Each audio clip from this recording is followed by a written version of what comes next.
会师要来看到家人一间酒店，互人牵线号单。拜一半暝1点钟，家人孝利路伫咧3楼的一间酒店，人客伫咧冤家，刷来老人来遮牵线号单，规个庆乌烟。该在消防队员来到现场，甲火拍花，才无人伤亡。路的一阵少年人咧大声声嚷，警方赶紧过去处理。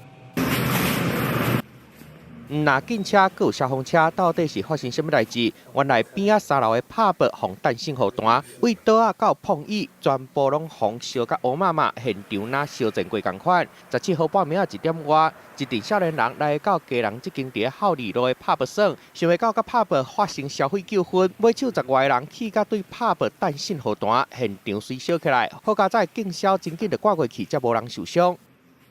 这个 pub 的顾客啊，因为跟店家的消费纠纷，与店家发生这个争执投掷信号弹，然后才造成一个火灾的情形。警方经过4点钟的调查，真紧就抓到弹信号单嫌犯，另外10几个人嘛因为闹代志做伙防移送法办，一群人本来欢欢喜喜去耍，尾也煞因为伤过冲动，拢防送入去警察局。记者综合报道。